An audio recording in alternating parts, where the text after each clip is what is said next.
जिन क्षेत्रों में हम प्रभावी नहीं हैं वहाँ भी हमारा प्रभाव बढ़ा है। विभिन्न विपक्षी पार्टियों में आपस में सिर फुटोवल, फूट, ये सब कुछ हो रहा है और लोग उनसे निराश हो चुके हैं और वो हमारे साथ जुड़ने के लिए तत्पर है।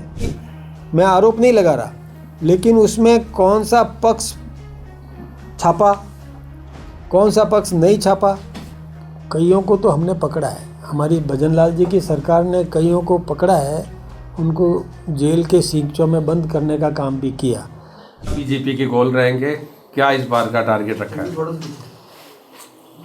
ईस्वी सन 2025 कल समाप्त हुआ, आज 2026 का प्रथम दिन है और सारा जो आंकलन अभी ईस्वी सन से ही करते हैं, इसलिए मैं इस दिन पर नया दिन मानते हुए आज मैं समस्त देशवासियों को, राजस्थान के प्रदेशवासियों को बहुत बहुत शुभकामनाएं दे रहा हूँ कि वो फले फूले पनपे समृद्ध हो, राजस्थान विकसित राजस्थान बने, देश समृद्ध बने, दुनिया में भारत की प्रतिष्ठा बढ़े। इस निमित्त मैं शुभकामनाएं दे रहा हूँ। 2025 का वर्ष हम सब के लिए उपलब्धियों भरा रहा, जिसमें केंद्र में भी नरेंद्र भाई मोदी जी के नेतृत्व में हमारी सरकार ने बहुत प्रगति की, दुनिया में भारत की प्रतिष्ठा बढ़ाई, भारत आत्मनिर्भर बनने की पूरी उस प्रक्रिया में आगे रहा, अग्रणी रहा। कई मामलों में भारत आत्मनिर्भर बन गया। चौथी अर्थव्यवस्था होगी। जो हम पिछड़े हुए थे अर्थव्यवस्था में, उसमें भी हम चौथी अर्थव्यवस्था में आ गए। ये बहुत बड़ी उपलब्धियों का वर्ष रहा। हम शस्त्रों के मामले में भी आत्मनिर्भर बने। दुनिया में जो एक इस वहाँ अंतरिक्ष में जो प्रतिस्पर्धा थी, उसमें भी हमने और कीर्तिमान स्थापित किए, वहाँ पर भी हमने अपना वजूद दर्ज कराया। राजस्थान में भजनलाल जी शर्मा के नेतृत्व में जो सरकार बनी, उसमें भी कई उपलब्धियाँ रही, चाहे पानी के मामले में हो, बिजली के मामले में हो, रोजगार के मामले में हो, औद्योगिक विकास के मामले में हो, सड़कों के सुदृढ़ीकरण को लेकर के हो, लोगों को नौकरी दिलाने के मामले में हो, कानून व्यवस्था को सुदृढ़ करने की दिशा में हो, अपराधों को पर अंकुश लगाने का काम रहा हो, उस सब में भजनलाल जी की सरकार ने बहुत उपलब्धियां हासिल की। कानून व्यवस्था सुदृढ़ की, राजस्थान के नागरिकों को किसान सम्मान निधि अपनी तरफ से जोड़ करके भी देने का काम किया। किसान को किस प्रकार से मजबूत करें, यानी प्रत्येक वर्ग में, प्रत्येक क्षेत्र को सुदृढ़ करने के निमित्त काम किए। अब हम आगे सोलर पैनल्स के माध्यम से हम किसान आम उपभोक्ताओं को भी बिजली दिन में पूरी उपलब्ध करवाने की कोशिश करेंगे। उद्योग को पूरी बिजली देंगे, औद्योगिक विकास होगा, समृद्धि बढ़ेगी, राजस्थान संपन्न बनेगा, प्रॉस्पेरिटी बढ़ेगी, आम आदमी की खरीद क्षमता, क्रय शक्ति उसकी बढ़ेगी। इस निमित्त हमारा प्रत्येक काम होगा। राजस्थान विकासशील राजस्थान, विकसित राजस्थान बनने की दिशा में हम सब मिलकर के काम करेंगे।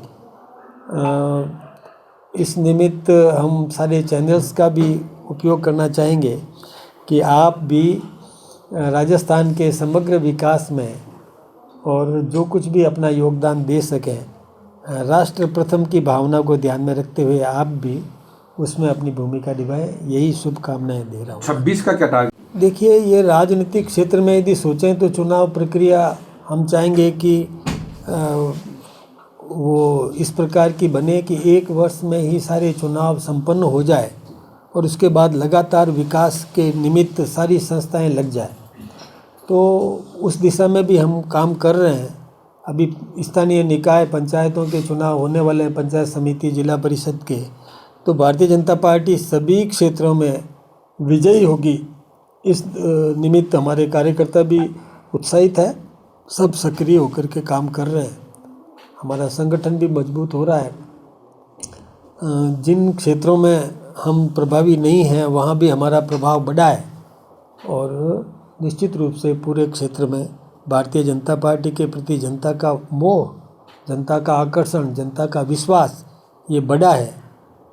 विभिन्न विपक्षी पार्टियों में आपस में सिर फुटोवल फूट ये सब कुछ हो रहा है और लोग उनसे निराश हो चुके हैं और वो हमारे साथ जुड़ने के लिए तत्पर है। और हम भी जो वो लोग सोच समझ करके नीतिगत समझ के आधार पर यदि आते हैं तो हम उनका निश्चित रूप से संरक्षण करेंगे, साथ लेंगे। मैं आरोप नहीं लगा रहा, लेकिन उसमें कौन सा पक्ष छापा, कौन सा पक्ष नहीं छापा, मैं कोई उस न्यूज़ पेपर उस एजेंसी पर आरोप नहीं लगा रहा हूँ, लेकिन ये अनुशासन समिति उसकी पूरी समीक्षा करेगी।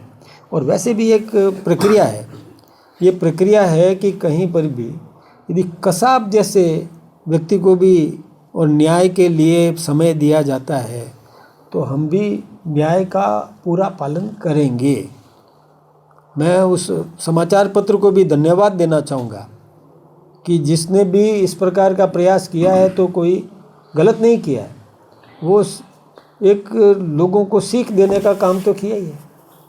लाइन पर रहे, डरते रहें, सावधान रहें, गलत काम नहीं करें, ये सीख तो देने का काम किया ही है। तो मैं तो आलोचना नहीं कर रहा हूँ, लेकिन कानून एक कानून का काम करेगा, अनुशासन समिति करेगी। उसके बाद एक हमारी सुचिता का जो एक विधानसभा में भी एक कमेटी होती है वो भी इसके बारे में समीक्षा करेगी।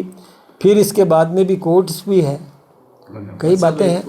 गिग वर्कर्स के हड़ताल को लेकर क्या कहना चाहेंगे इस बारे में? कौन कौन शामिल था कांग्रेस राज में? देखिए ये बात तो सही है, कईयों को तो हमने पकड़ा है, हमारी भजनलाल जी की सरकार ने कईयों को पकड़ा है, उनको जेल के सींचों में बंद करने का काम भी किया। लेकिन ये बात सही है कि कुछ अब सामने आ रहे हैं, कुछ अब पोल खुल रही है, आएंगे वो भी सज़ा भुगतेंगे। प्रक्रिया जारी है, कोई हमने बंद नहीं कर दी है। जिसने अपराध किया है वो दंडित होगा। भाई साहब 7 मोर्चे हैं, 6 मोर्चों की घोषणा हुई।